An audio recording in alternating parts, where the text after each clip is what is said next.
welcome back to my channel. So for today's vlog, samahan niyo ako guys kasi meron na naman ako isang series na i-recommend at bibigyan ng reaction. Syempre, bibigyan ko rin ng magandang opinion na galing sa akin. Kasi guys, disclaimer lang ha, favorite ko kasi dito yung actress dito na Thai, na si Miss Cherry Kem Mopsorn. Sobrang favorite na favorite ko siya at hindi ko ina-expect na magandang talaga pala siyang umacting. So guys, ang Thai series na napanood ko na to is para siyang counterpart ng World of the Marriage ng Korean, ng K-drama. So, itong Exes and Missus, yun ang title ng Thai series na to. Pinalabas to last year, 2024. So, meron siyang 18 episodes and then every episode siya is 1 hour. So, maganda yung story na to, although napakatipikan niya para sa isang mga mag-asawa na nagkaroon ng third party, na nag-divorce. Ganun yung story niya. Pero at the same time, meron din siyang konting twist sa bandang gitna ng story. Kasi nga, nung after nila mag-divorce, mas na-realize nila na mahal pala nila isa't isa. Although, si Cherry dito, ang character niya dito is si Dr. Prapay. Bali, ano siya dito? Isa siyang cardiothoracic surgeon.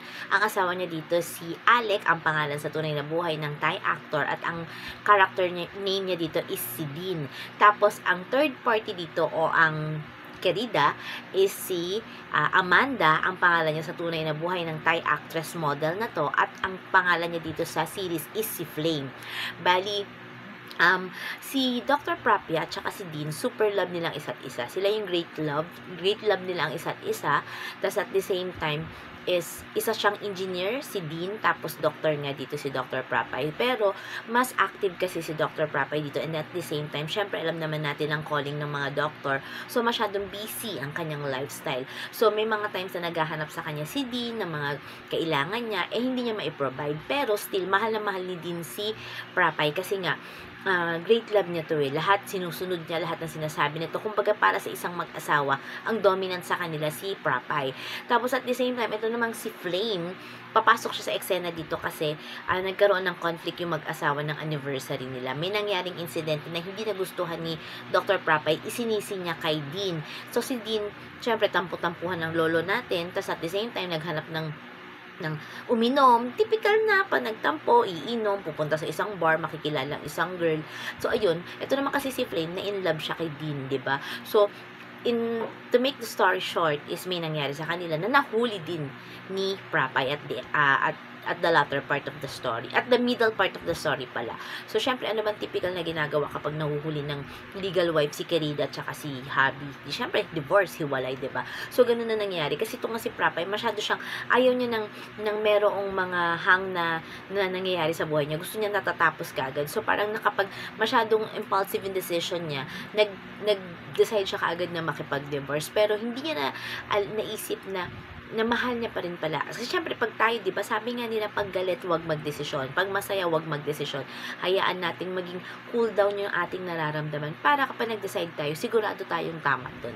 So, maganda siya kasi meron din siyang twist sa story. Kung ano ba yun, hindi ko nasasabihin. Pero isa lang masasabi ko, maganda ang ending ng story.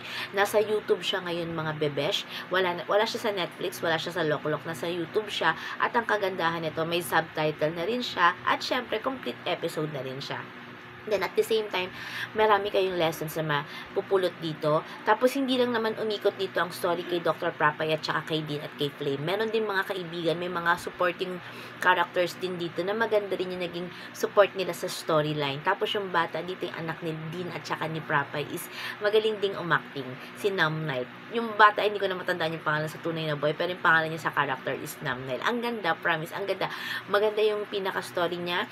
Hindi lang umikot sa pagkakaroon ng third party, meron pang mga involved na iba pang mga tao. So, if you want, you can still watch the Exes and Missus sa, what you call that, sa YouTube. Promise guys, hindi ko alam kung tama yung aking pag-pop na lang sa mga words nila sa Thai kasi medyo nahihirapan pa ako. Pero, promise, ang galing ng acting ni Cherry dito, nadala niya yung, nabigyan niya ng justice yung pagiging housewife. Hindi natin siya masasabing martir na housewife kasi palaban siya dito at inilaban naman din niya. Tapos at the same time, yung Querida, ito medyo talaga, medyo nakuha niya yung inis ko. Nakuha ni Flame yung inis ko dito. Ibig sabihin, effective siya as kontrabida. Tapos si Dean naman, tama lang, sakto lang naman, pero magaling din siyang actor dito. Magaling din ang iyak niya dito. So, if you want, guys, panoorin niyo to, Exes and Misses. So, samahan niyo pa ulit ako sa mga susunod ko pang vlogs. Ito lamang sa aking YouTube channel. Don't forget to subscribe, like, and share my video. Bye, guys!